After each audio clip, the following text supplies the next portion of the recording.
हिंदू धर्म ग्रंथों के अनुसार कलियुग 4 युगों सतयुग, त्रेता युग, द्वापर युग और कलयुग में अंतिम युग है। भगवान वेद व्यास द्वारा रचित पुराणों और वेदों के अनुसार कलियुग की कुल अवधि 4,32,000 मानव वर्ष होती है। कलियुग की शुरुआत महाभारत युद्ध के बाद मानी जाती है, जब श्री कृष्ण इस पृथ्वी से अपने धाम को प्रस्थान कर गए थे। कलियुग की कुल अवधि 4,32,000 वर्ष है और अब तक लगभग 5,127 वर्ष बीत चुके हैं। अभी भी 4,26,873 वर्ष बाकी हैं, यानी कलयुग अभी अपने शुरुआती चरण में ही है।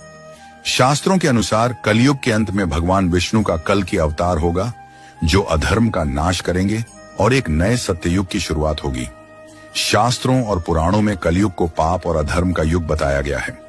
इसमें मनुष्यों का नैतिक पतन होगा, धर्म की हानि होगी और समाज में अराजकता फैलेगी। कलयुग में निम्नलिखित प्रकार के अधर्म होंगे। लोग सत्य बोलना छोड़ देंगे और झूठ को अपनाएंगे। अधर्म को धर्म का रूप देकर प्रस्तुत किया जाएगा। सच्चाई और ईमानदारी का महत्व खत्म हो जाएगा। धर्म के नाम पर पाखंड और ढोंग बढ़ेगा। साधु संतों की जगह नकली बाबाओं का प्रभाव बढ़ेगा। लोग धर्म को सिर्फ स्वार्थ और लाभ के लिए इस्तेमाल करेंगे।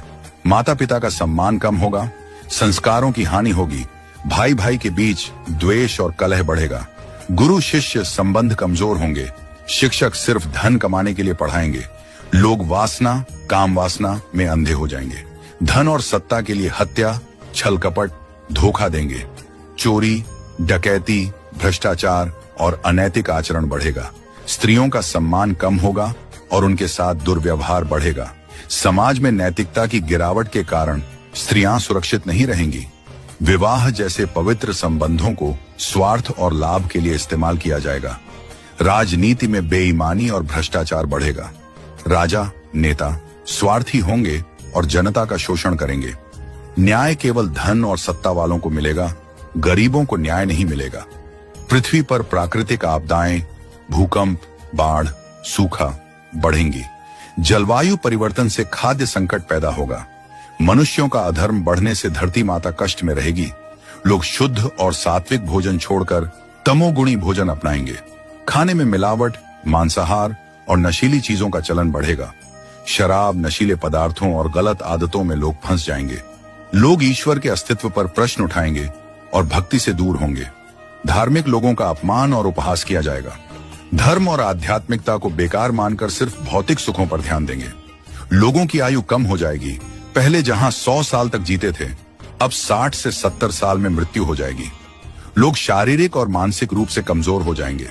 आत्मबल, संयम और धैर्य खत्म हो जाएगा। कलयुग में अधर्म का प्रभाव हर क्षेत्र में दिखेगा। समाज, परिवार, राजनीति, धर्म और प्रकृति। लोग लोभ, क्रोध, ईर्ष्या और अहंकार में फंसकर अपने असली धर्म को भूल जाएंगे। लेकिन फिर भी जो सच्चे भक्त होंगे, वे भगवान का नाम जपकर और धर्म के मार्ग पर चलकर कलयुग के प्रभाव से बच सकते हैं। हरि नाम संकीर्तन ही कलयुग में मोक्ष का एकमात्र उपाय है।